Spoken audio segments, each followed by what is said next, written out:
sou a Oli Clévia, vou apresentar novamente para vocês o Nós no BR, uma produção da Luzingo TV, e hoje vamos entrevistar um jovem angolano de 25 anos chamado Vicente Tuma. Nosso entrevistado de hoje será o Vicente Tuma.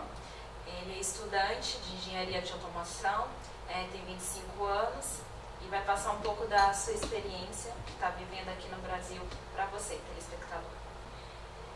Vicente, em primeiro lugar, seja bem-vindo ao Nós do BR. Já sabemos que você é angolano, eu gostaria de saber de qual cidade você é. Sou da cidade de Luanda. E há quanto tempo você saiu de Luanda para estar vindo aqui para o Brasil? Cheguei no Brasil em meados de março de 2011, se bem me lembro, acho que dia 1 de março de 2011. E de lá para cá estou aproximadamente 4 anos. 2011, agora estamos em 2015, 4 anos já no Brasil. E como surgiu essa ideia de você vir estudar aqui no exterior, vir para um país diferente, sem ter parentes aqui? Foi difícil para você? Inicialmente não foi uma ideia de estudar aqui no Brasil. Inicialmente a ideia seria estudar num outro país. Mas aí, por convite de alguns amigos, e fui vendo, fui estudando o caso, acabei caindo aqui no Brasil. Vicente, há quanto tempo você está aqui no Brasil? Como surgiu essa ideia de você vir para cá estudar? Você já tinha conhecidos aqui ou você decidiu vir do nada? Então vim para cá, sem famílias, apenas com amigos, e graças a Deus está correndo tudo bem até agora. E é difícil, assim, a distância, a saudade, como que você faz para se segurar nesse lado? E a saudade, eu brinco assim com a minha família, eu falo, vocês me viram durante 21 anos e agora não tem motivo de saudade. Mas, falando nisso, da saudade da terra, da saudade dos amigos, da família, do povo. Graças a Deus, São Paulo não é muito diferente de Luanda, mas dá aquela saudade. Porque aí você tem liberdade de fazer certas coisas que aqui você não tem, você é estrangeiro. E quando der, sempre que posso nas férias, dou um salto lá e para tentar matar saudades com a família e amigos. Vicente, como que você fez para estar conseguindo um visto? Qual tipo de visto que você teve que solicitar para estar residindo aqui no Brasil estudando? A princípio, vem num caminho que muita gente vem. Eu solicitei o visto de turista para estar podendo fazer o vestibular, que é a prova de acesso às universidades aqui no Brasil. Eu fiz o vestibular com visto de turista.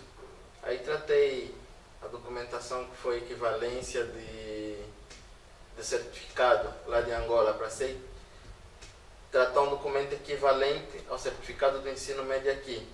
Aí tratamos a equivalência e depois da equivalência a matrícula na universidade, declaração, e ali com a matrícula feita a Polícia Federal, ou melhor dizendo, a embaixada já consegue te conceder o visto. Dependendo do que a universidade vai falar para o Itamaraty, que é o Ministério das Relações Exteriores aqui no Brasil. E ali eu voltei para Angola com a documentação reunida para o visto de estudante, matrícula feita, que é o mais essencial. E uma das coisas que muita gente esquece, com um contato na universidade, porque tem muitos casos em que dá demora do visto de estudante, simplesmente porque o Itamaraty não consegue entrar em contato com a universidade. Aí o que você faz? O mais aconselhável é você falar com a universidade para entrar em contato com o Itamaraty. Então, graças a Deus correu tudo bem. Tudo bem e consegui o visto, graças a Deus, o visto de estudante. Foi difícil, naquele corre-corre da documentação, da burocracia, do trâmite todo, mas cumprindo a lei, cumprindo as regras, se consegue rápido. Foi difícil e um pouco demorado também, né? Como você explicou, você teve que voltar para Angola, para depois ter que vir para cá, para o Brasil. Como que você faz para sobreviver aqui? Porque você tem visto de estudante. Quem tem visto de estudante não pode estar trabalhando aqui no Brasil. Como que você faz para se manter? Então, isso é uma das maiores questões, dos maiores assuntos debatidos aqui entre estrangeiros dentro do Brasil. Para muitos países, estudante pode trabalhar, aqui no Brasil não pode. E a forma como eu vim, quando eu vim com o apoio da minha família. Conversando com meu pai, a minha família, falando, X, nós vamos combinar um auxílio financeiro de tanto para aquela época. E graças a Deus comecei com a ajuda só do meu pai, né? Da minha família, que enviava um valor mensalmente num cartão Visa. Graças a Deus na época ainda não tinha os problemas que os bancos têm hoje. E são problemas recorrentes que já estão a ser resolvidos. Mas voltando ao assunto, depois de um tempo, eu fui tentar uma bolsa no Ministério dos Petróleos. Quando eu fui tentar a bolsa no Ministério dos Petróleos, o que eles pediram é a nota, o histórico escolar, né, da universidade e todo outro resto que precisava de documentações. Aí, por eu ter boas notas na universidade, graças a Deus ter ido bem, sem nenhuma cadeira, sem nenhuma DP, que aqui nós chamamos de dependência, e notas altas, eles falaram ok. Então, acho que há 2 ou 3 anos que eu tenho a bolsa do Ministério dos Petróleos. Aí tirei um custo da minha família, né?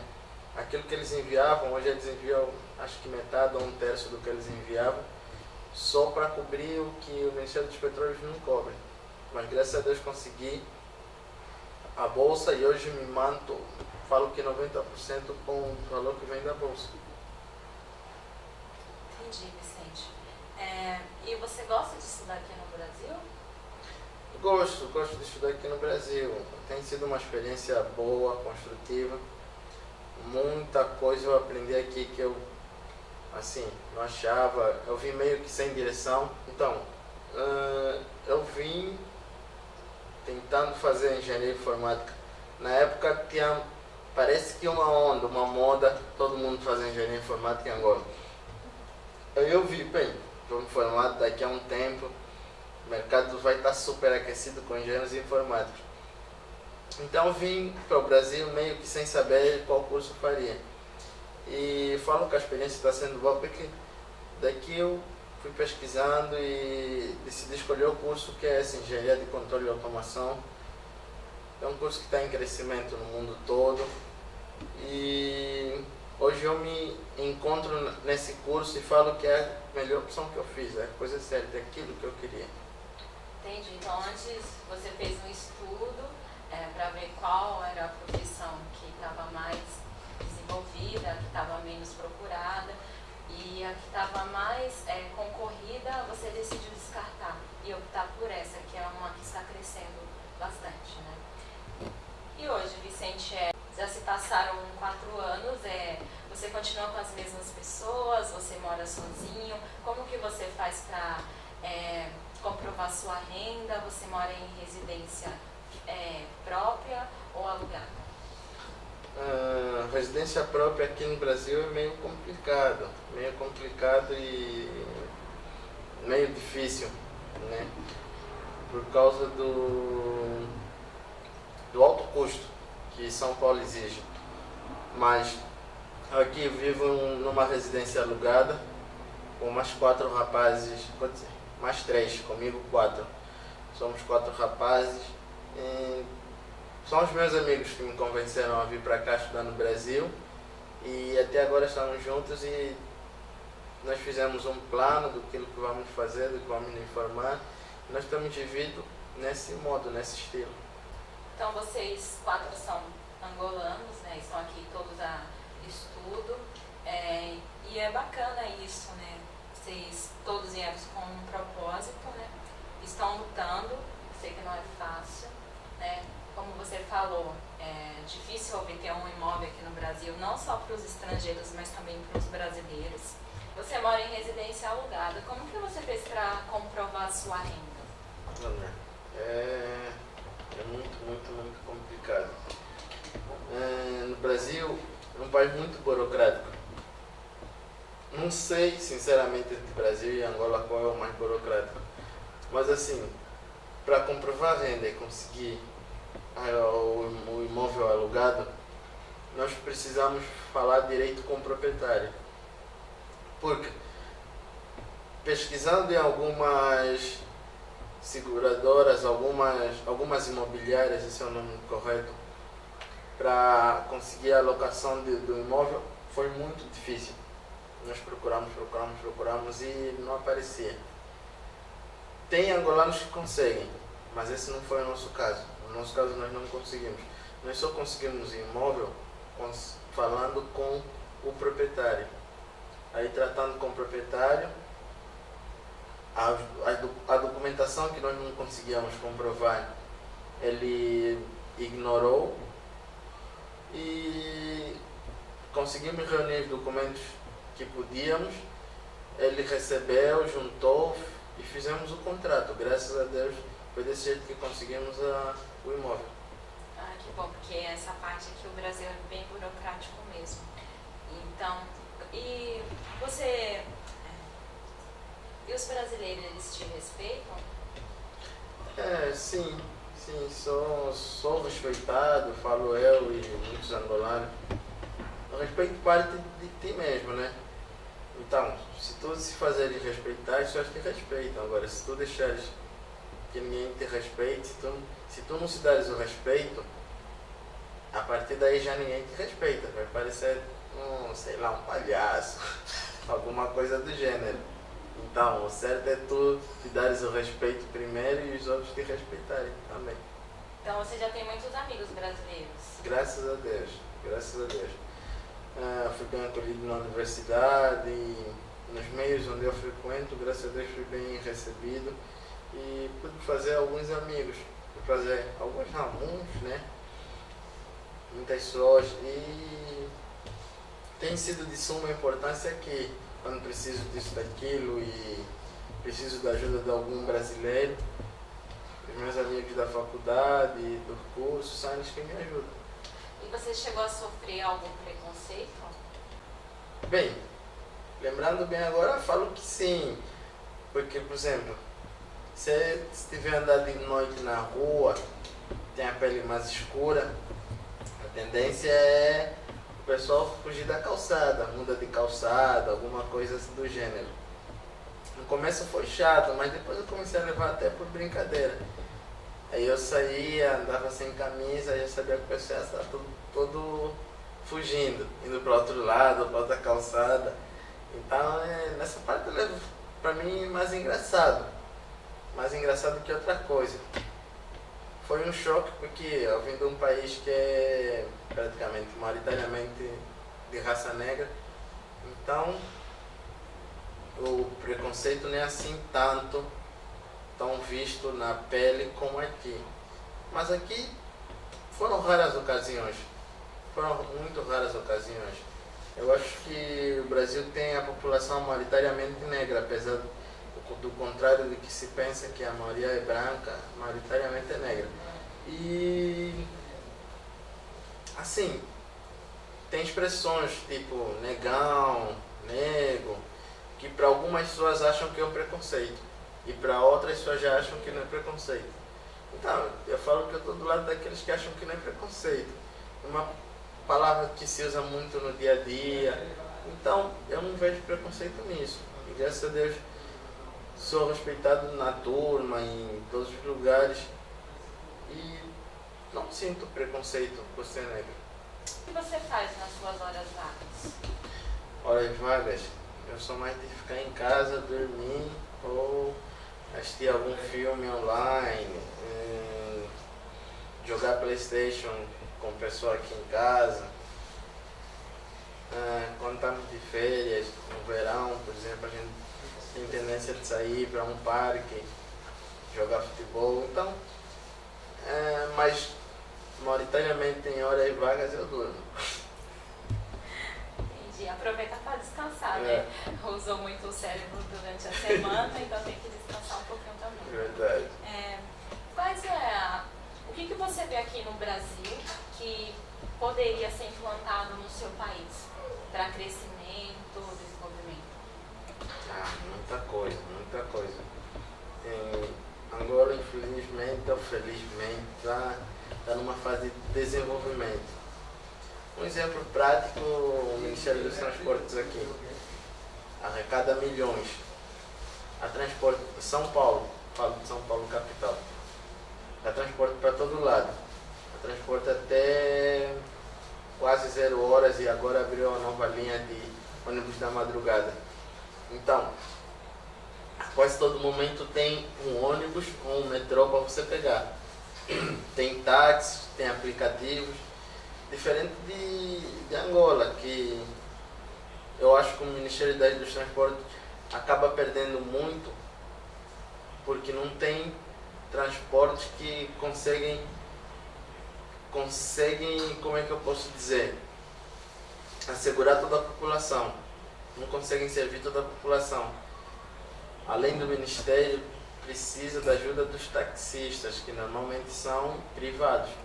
Os taxistas são privados e se não fosse taxista, a Luanda estaria parado. E você falou no Brasil, assim, esse ponto positivo do lado do transporte. Não é 100% perfeito, mas estamos bem em comparação com Angola. E e no Brasil, o que você vê que poderia ser melhorado? No Brasil, que provavelmente poderia ser melhorado, seria como é que eu falo? É mais do povo, entendeu? Normalmente o brasileiro eu falo que o brasileiro tem sangue quente, que reclama disso, daquilo. Tem colegas que reclamam disso, daquilo e normalmente não tem quem tomar a iniciativa. É mais de caráter, de infraestrutura no Brasil. O Brasil, comparado com Angola, está extremamente bem mais evoluído. Então, o Brasil carece de melhorias na telecomunicação, carece de melhorias no transporte, carece de melhorias na educação, mas uma das coisas que mais deveria ser valorizada é o salário de professores, educadores, que são normalmente aquelas pessoas que transformam todo o profissional. Cuidam de parte da educação da criança, além da educação que recebe em casa. Os professores do primeiro ciclo cuidam dessa parte da educação e de formar caráter, do fundamental do ensino médio, aí vai da faculdade. Em tudo isso o professor está formando um cidadão que vai trabalhar numa parte específica no país. Então, é um profissional que eu acho que deveria ser bem valorizado, assim como valorizam os engenheiros, valorizam os médicos, valorizam um deputado que está lá representando o povo. Então deveriam valorizar quem ensinou tudo isso também. Esse ponto eu também concordo com você, que é da educação que a gente forma o cidadão melhor. Quais são os seus planos para o futuro? Você pretende continuar morando aqui no Brasil ou você pretende se formar e já voltar para Angola? Meus planos para o Brasil, a princípio, é a formação que eu me trouxe aqui. Então, o plano principal é eu me formar. Depois de eu me formar, eu tenciono fazer um mestrado e uma pós-graduação que tenciono dar aula e ser bom naquilo que eu vou fazer. Ser especialista na parte industrial também. E a princípio é a formação. E segundo, eu falo que não tem um segundo plano, porque vai depender se eu vou ter uma chance boa aqui de me firmar, se eu vou ter uma chance boa lá. O plano inicial é eu voltar, me formar e voltar, mas eu não sei do futuro aqui no Brasil. Então, dependendo do que vai acontecer, pode ser que eu fique, pode ser que eu vá, mas o plano principal é a formação, só isso. Entendi, depende da oportunidade que você vai ter após o término da sua faculdade, né? Isso. Qual o conselho que você dá para o jovem angolano ou de outro país, que você dá para ele que tem vontade de vir estudar aqui no exterior, não só no Brasil, em outro país? Qual que é o conselho que você dá para esse jovem? Para estudar no exterior precisa de muita força de vontade, precisa de querer fazer, as coisas acontecerem. Porque eu lá estava habituado, meu pai e minha mãe pagassem a luz, pagassem a água, pagassem isso, aquilo. Eu não sabia o que guardar dinheiro para sobrar no fim do mês, eu não sabia o que gerir para fazer compras de comida, o que gerir para isso e para aquilo. Nos primeiros meses, esse foi o choque de responsabilidades que você não tinha, tipo, aparecerem do nada e você tem que ter. Aí não tem papai, não tem mamãe que vai fazer tudo por você. Então, um jovem que quer sair de lá para cá ou para qualquer outro país, quiser se formar, vai precisar ter muita força de vontade, preparar-se física e mentalmente para tudo quanto for, como é que eu digo, para todos os problemas que vierem. Se preparar financeiramente, principalmente nos primeiros meses há gastos enormes em trâmite, documentação, tudo isso, até você estar totalmente regular, são gastos e muitos gastos. Então, física, mentalmente, financeiramente, e esses são os requisitos básicos. Tem que correr atrás, porque se você quiser algo mais, se você quiser alcançar até mais, você vai ter que lutar mais. Então, para subir cada degrau que você sobe na vida, na tua caminhada, precisa de mais esforço, mais esforço, mais esforço. Para você chegar vai ser só mais esforço. Não vai ter. Se você quiser parar e estar lá relaxado, tem muita gente que já veio aqui para o Brasil por causa da falta de vontade, do relaxo. Estão aqui há 3 anos e não tem documentação certa. Aí termina a formação, tem que correr atrás, tem que pagar multa, tem que fazer isso, aquilo, coisas que você poderia evitar se você fosse um bocado mais dinâmico. Então, a vinda para cá prepara o jovem, eu digo que o jovem se torna um homem, uma mulher, e começa a crescer fora do limite da família. Ali vai contar tudo que você já aprendeu. Que você aprendeu na casa do teu pai, na casa da tua mãe, tudo que você aprendeu com a tua família. E é isso. Apoio financeiro, apoio familiar, preparo físico, preparo mental. Entendi, Vicente. Tudo depende de um esforço, né? Quando a gente quer, tem que ir atrás, né? Batalhar não é fácil viver em um outro país, por conta da saudade que a gente tem da família, mas nada é impossível, né? Eu gostaria muito de agradecer a sua presença aqui no Nós BR. Foi um prazer recebê-lo e até a próxima. Obrigado.